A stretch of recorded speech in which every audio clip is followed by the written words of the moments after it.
Got in just before the live. All right. We are on another episode.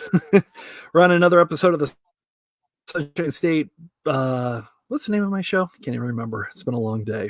Sunshine State Happy Hour, powered by Florida Beer Media. This is Dave, your host and author. I clearly need a beer. And it's just not as much fun drinking somebody else's beer when you can drink your own. Yeah. Cheers, gentlemen. There we go. This two gentlemen before us. This is Aric and Jamey from Dudes Who Brew, which is a brand new, relatively new homebrewing store out in Fort Pierce, Florida, on the Treasure Coast. So, gentlemen, thank you so much for coming on the show. Hey, no problem. Thanks for having us. Yeah, definitely. Absolutely. So, I guess I will start off with the question: why Fort Pierce and why homebrewing? Why not just open up a brewery like everybody else likes to do? It's a lot more expensive to open up a brewery. So we wanted to start small, especially with everything going on. We didn't want to start big right away because, especially now, if we would open up a brewery, being brand new, especially in the past month or so, I mean, those guys are already starting to have problems because of everything going on. So we didn't want to start with the end goal. We had to have a beginning goal. And plus, I was tired of driving an hour and a half to my homebrew store every, twice a week. So and you said everybody else is doing it, so let's do something a little different. We'll support everybody else. Yeah, that's a good point. And I remember one of the first posts that I saw from you basically mentioned, hey, you're all stuck at home anyways. Why not pick up a kit and start learning how to homebrew yourself? Absolutely. I've been doing a lot more brewing, especially since the stay-at-home stuff has been going on. But yeah, it's helped out our drinking a bit. Yeah. Yeah. Go through a lot more kegs now. So I guess nice. That's full. And like I said, it's in Fort Pierce, and obviously with a couple of notable exceptions, Sailfish being the biggest. It's generally not known as a hotbed of brewing like Tampa or Jacksonville would be. Do you see? Was there a purpose behind staying in Fort Pierce, and have you seen the community really come out once you opened up? Definitely, as far as the community, yes. Everyone who's been in is thrilled that we're here. And as far as Fort Pierce, I mean, we're right off at 95. We didn't want to be in Port St. Lucie. If you're right off 95, you're not really close to anything. So here, we're right off 95. We're still around a ton of stuff, and we want to be easy access too. So 95. You also have the turnpike right here. So we've had people come up for 2 hours. It's easy access in and off. You're off the interstate and to us in less than 10 minutes or 5 minutes. Actually, it's 10 to the lights. Yeah. Yeah, I was going to say, because my family, we're big fans of Fort Pierce, and you get off the turnpike or 95, and if you're heading toward the beaches, you've got that sort of fork in the road. Right. Yeah. And you go left or do you go right to go to your place? We're on the left, right there in front of the old mall here, the Fort Pierce Mall. We're right in front of the mall. Yeah, you're next to that barbecue place that we always look at but never actually go into. So nice. Walking. So what? I mean, oh, nice. So what does the store have? Take us not obviously physically take us around, but what kind of stuff do you have? I know that you have partnered with a specific equipment supplier to be a retailer for them. So we're getting clients. We've been all day. Here they come. So let me spin you around real quick and absolutely. I'm going to put you full screen. Yeah, I'll run them by. So from a retailer's perspective, we just became the local retailer for Spike's Brewing. We got in a system behind us. We also have a display rack around the corner there. So we don't tend to partner with too many like that. We're general ingredients, parts. But we have a couple wholesalers that we like to work with specifically. They do well, get us what we need. So, but if you have a special request, let us know, give us time, and we'll find it. Excellent. Does it take a lot of equipment to homebrew? Do you need the big setups, or can you really get started with just a little bit of stuff? Just a little bit of things. A pot and a stove. That's how most people start. Or if you like to boil shrimp or crawfish and you got the little fire pit and the propane tank, all you need is a kettle to put on it and a way to cool it later. You can go on YouTube and see people do their coolings with an igloo cooler and a little ice. Interesting, because I will definitely say, being around the industry as long as I have, every brewer that I've seen, their system right before they decide to jump, it always has multiple steel tanks and levers and wires and dials and tubes, and it's a little frightening sometimes. It can be intimidating because I am not the brew guy. I've got into it after Aric kind of got me in, but you can see the pots behind me, and that's just the pots. There's the flex down there. So there's parts that we're still waiting on to get that all connected. So once you get all those cords connected, it looks like a high-tech engine you're working with. How you been? Nice. I didn't recognize your beard. I guess if oh jeez. Sorry, I know him. I looked up. I'm sorry. The joys of doing an interview while you're open. Yep. Sorry. Only in Fort Pierce. The joy. So I guess.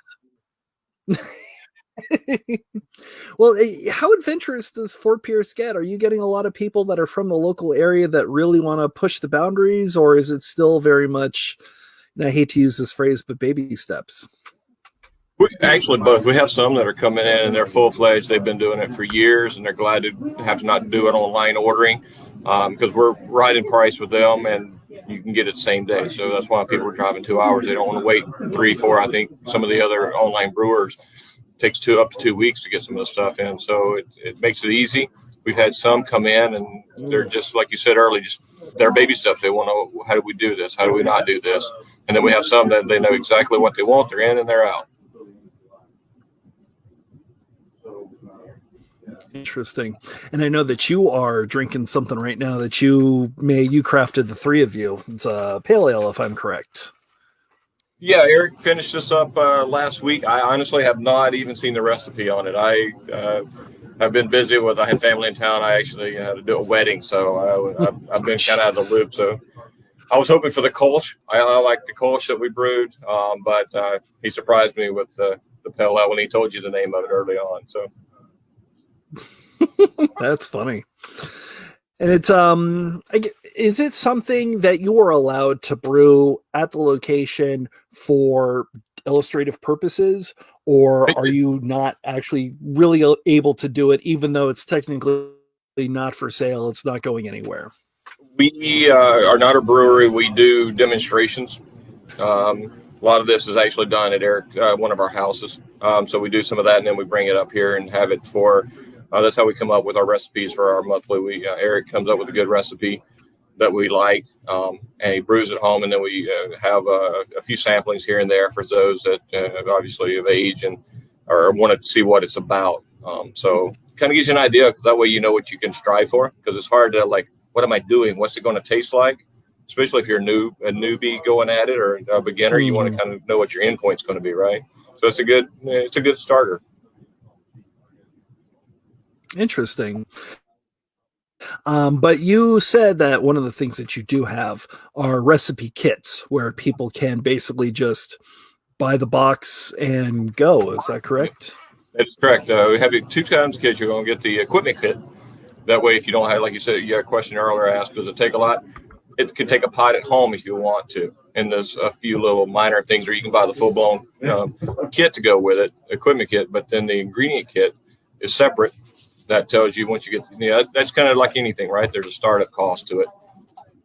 But once you get the startup kit and figure out how you want to actually brew it, you get the ingredient kits that has everything you need, and it's the step-by-step directions. That's how I started. Aric made the suggestion when we got into this endeavor. He's like, just get a kit and read through it. So I personally did it, and it came out with a nice Alaskan amber clone, actually. I'm an amber guy, so it worked out really well for me.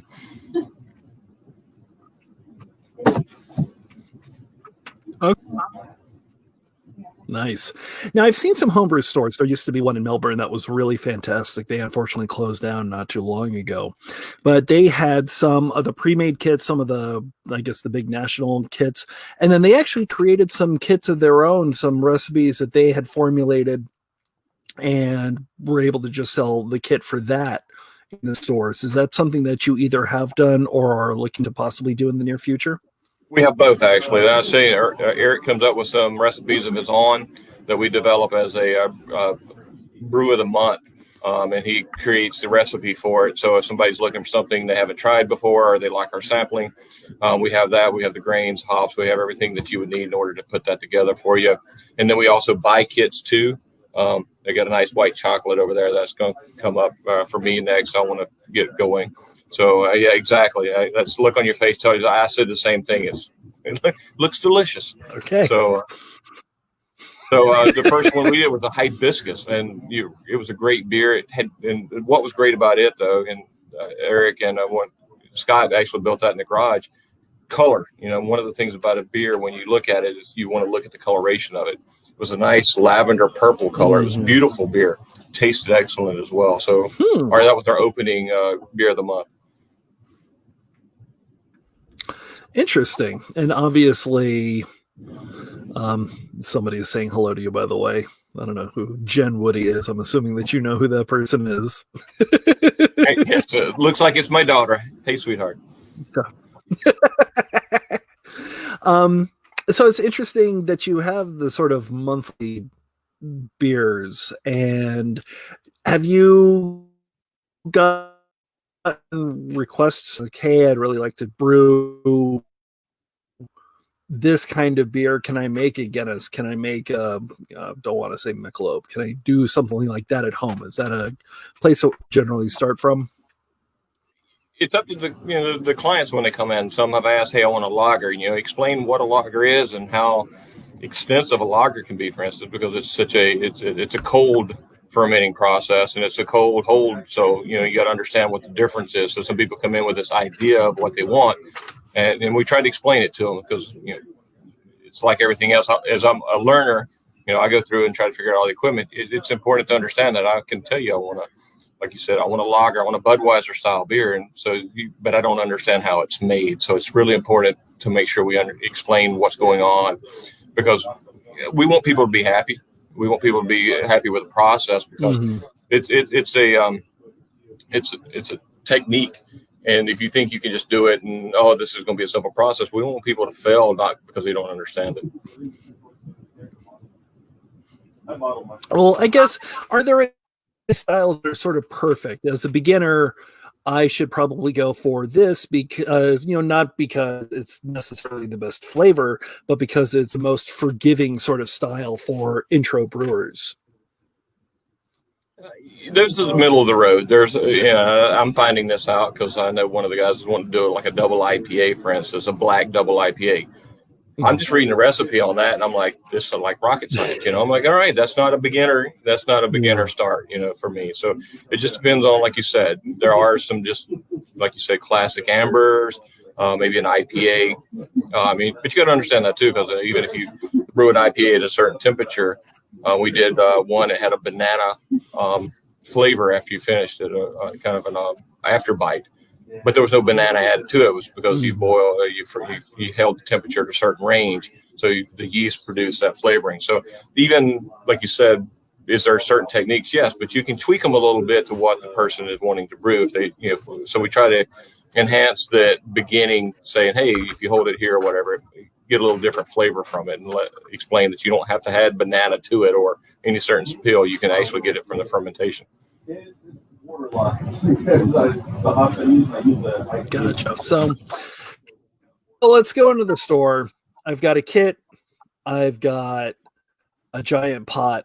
Basically, I've got a turkey fryer at home. So I've got the pot, I've got the propane, I've got a kit, and I've got water.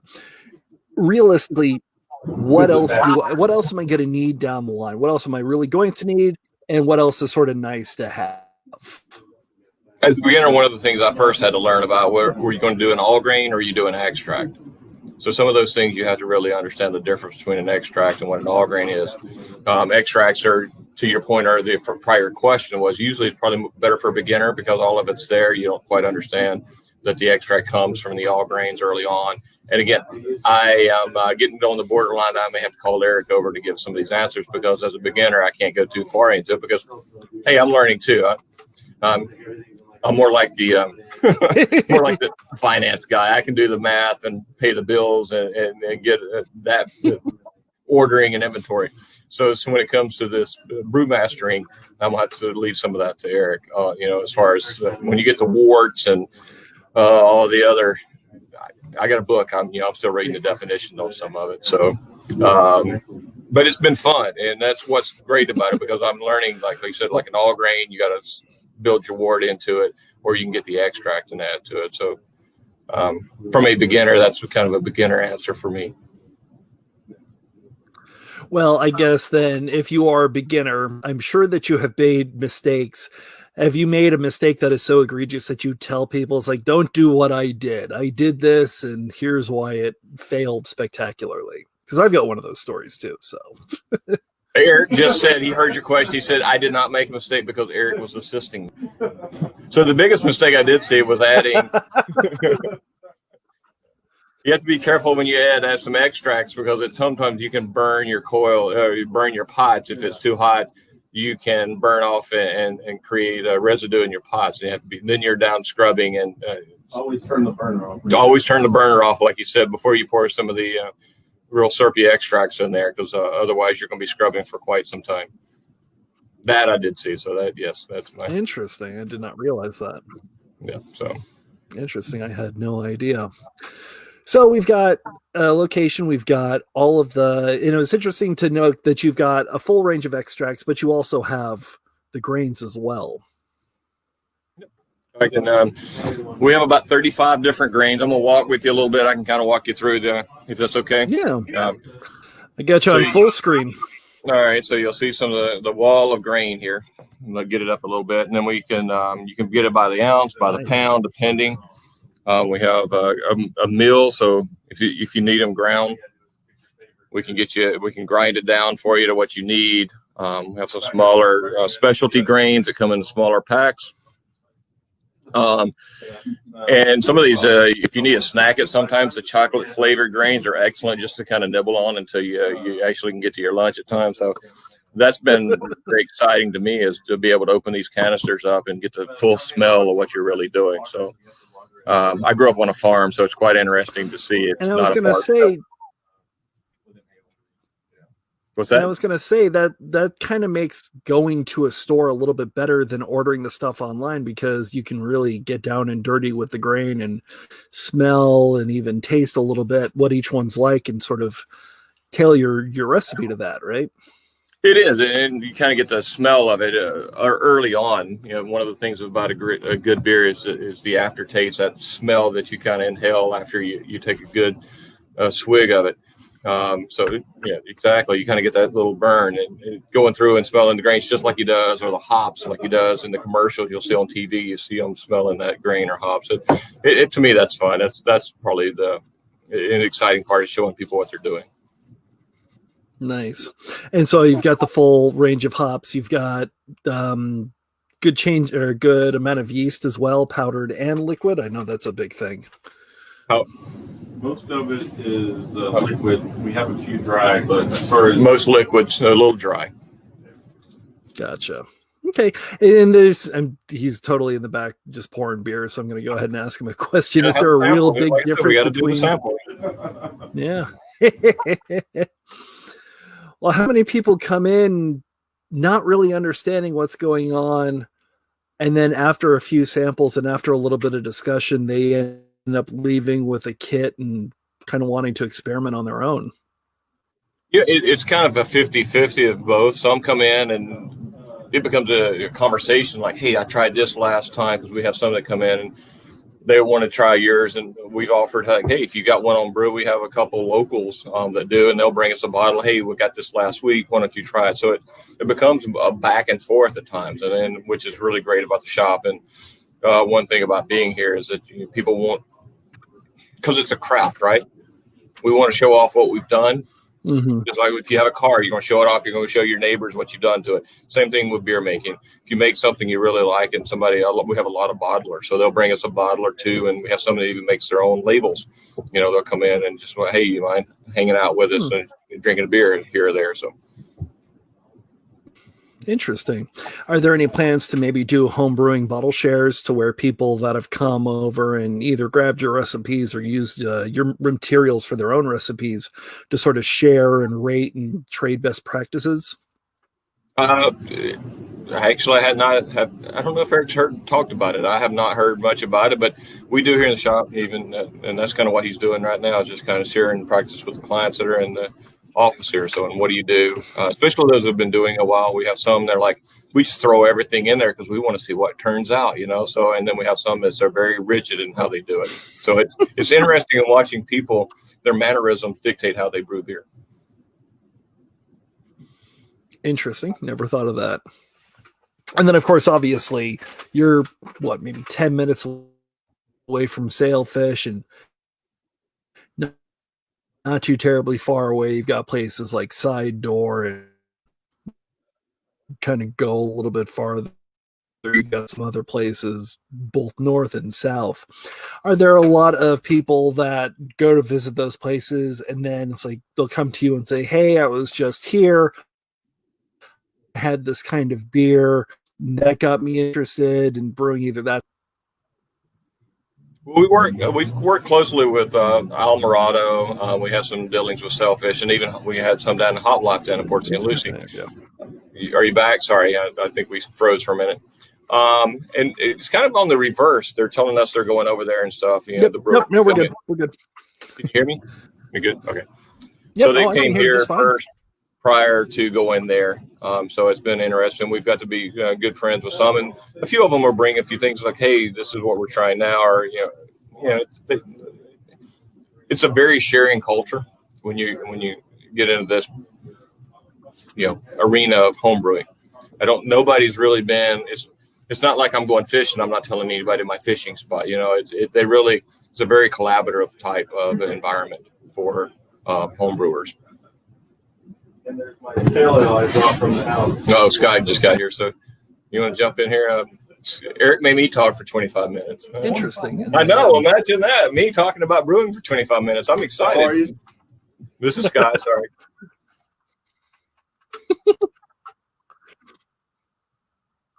Hey, how you doing? Kind of Good, collaboration. Excellent. Beer and really, brewer. was it the three of you that sort of created this idea together, or? Yeah, we're neighbors, so we tend to hang out and partake and drink together. We started kind of brewing in the garage, with one of our other partners, and that's kind of where it started.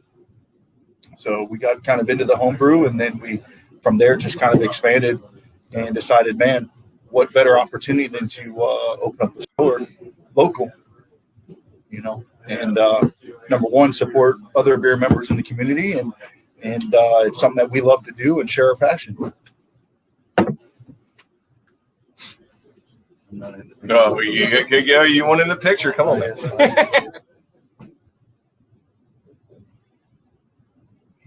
Did we freeze you? And it's kind of interesting because, like I was telling him, yeah, I'm getting you there. Okay. And it's kind of interesting that you mentioned that the beer community. No, it's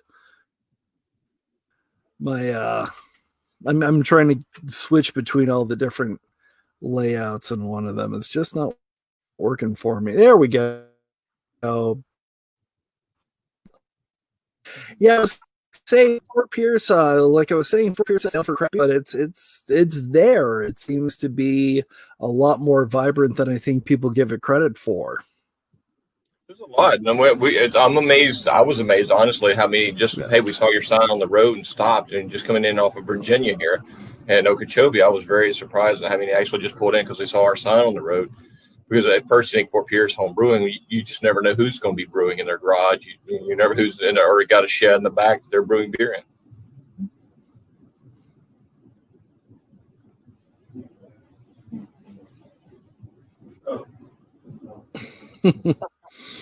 So I was going to say, now that you're kind of here, in terms of, I guess, the advice that you give them when they have their first kit, what are the things that people really need to know? I mean, there's some big parts. Number one, I guess, is one of the most important things. Like if you're making your own beer, is sanitation. Of course, you want to make sure that everything that you use is sanitized. Make sure everything that you're all of your anything that you're going to add to that fermenter or to your equipment needs to be thoroughly cleaned, be thoroughly sanitized. That's the biggest thing. I mean, otherwise you can get creeps. It creeps into bacteria infections in your beer, things like that can take place and then make an off beer for you. So that's one of the big ones with someone that's initially brewing, is making sure that they're proficient and making sure that their equipment is clean. The other part is really anybody can brew beer. Anybody can brew beer. It's a simple process. I mean, you can brew beer on your stove. It's not super complex. It's easy to do. And man, if you're a beer lover, why not? You can create your own concoctions and come up with your own special recipes that, you can share with your friends and buddies and also make it a social, kind of involvement and experience. Exactly what we talked about. See, just walked in, had no idea what we're talking about. Same, but it's the same time. How long? The thing is, that's everybody is into it. And they don't talk about it. But it's amazing how easy it can be, and it's not that complicated. What am I drinking? My pale ale? His pale ale. Oh. I know he asked me about it. I'm like, I don't know. That's the first time I had it. I thought we were doing the Kolsch, but that's all right. All right, Eric's back. I guess he whined and dined. Nice. I did. It's funny. The other thing that you were asking about Fort Pierce that I have found amazing is people don't just brew beer. There are other things that people are brewing out there that they need our supplies for, that have come out of the kind of, I don't want to say they come out of the woodworks, but I just would have never thought that they're brewing. Mead, for instance. Mead, wine. Interesting. And you've got the full gamut, because it's not just the beer. You've actually got the wine boxes, or the create your own wine kits as well. I just saw that on your Facebook page today. Are you trying to take care of the customer again? We had somebody else walk in, so we go on. Here they come. My wife says I can't do two things at once, and now I get it.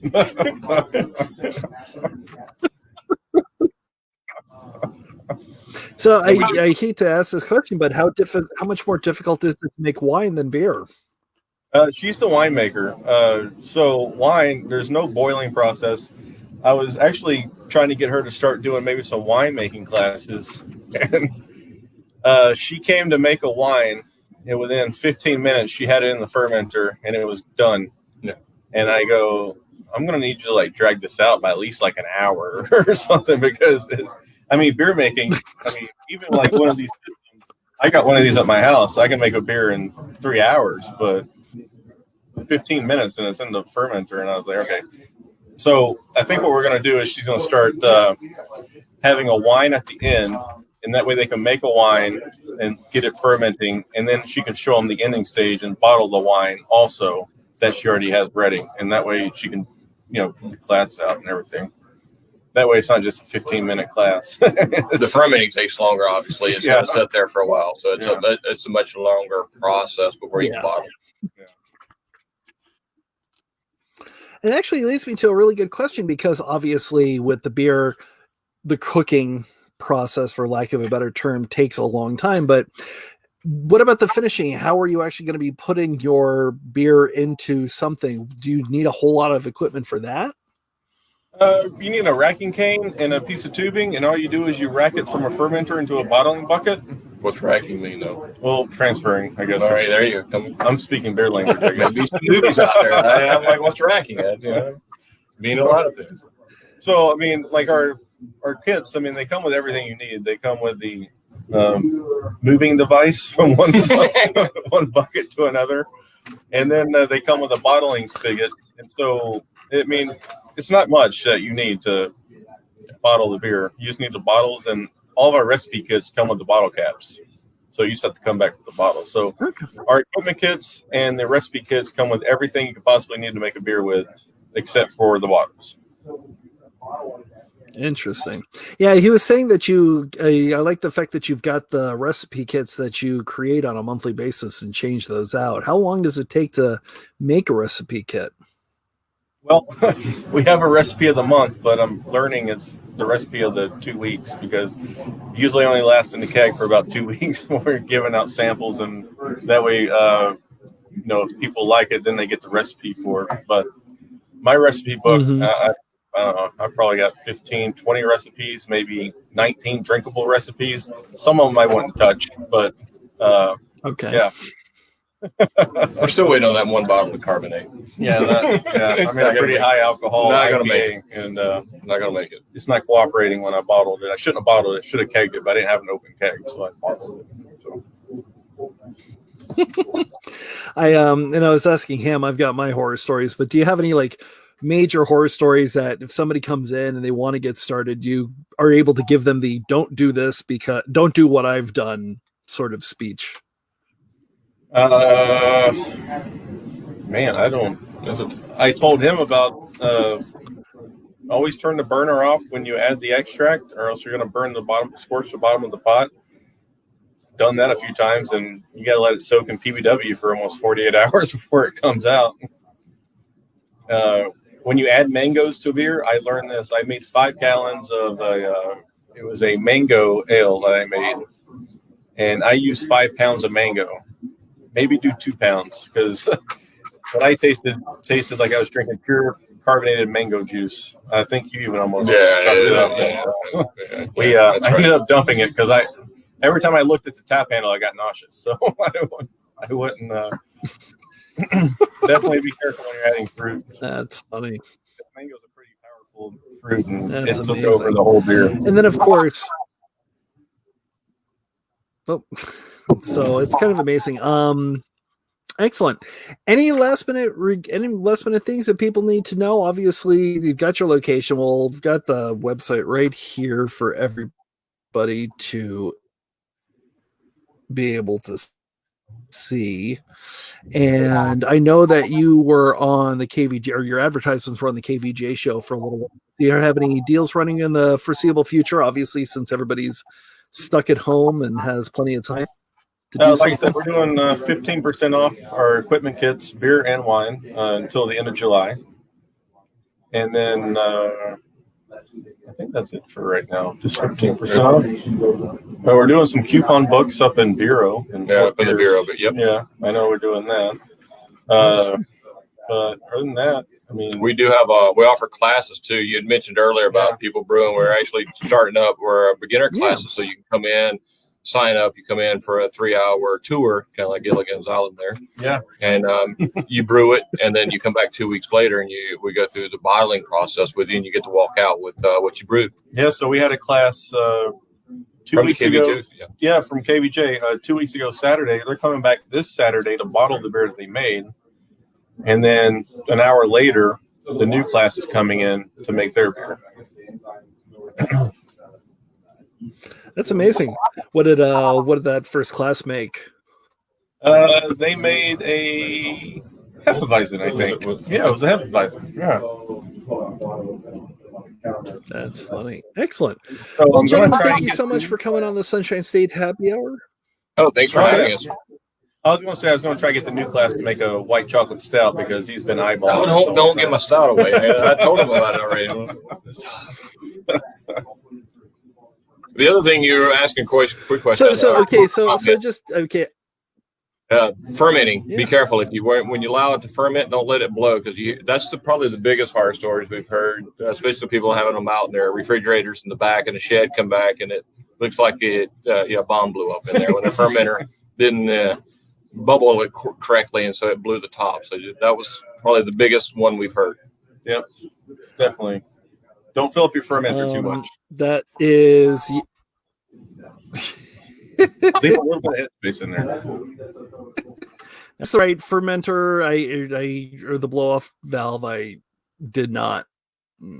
My wife will not let me live that down. So, exactly. Yeah. Makes a pretty mess in the shower. So, yeah, literally on the ceiling. I got it on the ceiling. In the ceiling, exactly. Oh. Yeah. Gosh. All right. Well, dudeswhobrew.com is the best place to go. Obviously, they are in Fort Pierce. I definitely cannot wait to get there. Thank you so much, gentlemen, for coming on the Sunshine State Happy Hour. Next week, we are moving to Wednesday at 6 p.m. I've got my hands in about 3 different fires, so we'll probably get the guest on here sometime soon. But gentlemen, thank you so much for coming on the show. I definitely cannot wait to come by. Maybe I will kind of dust off my old equipment and we'll start homebrewing again. Hey, thanks for having us. Yeah, thanks for having us. Cheers. Thank you. Have a great day. Bye.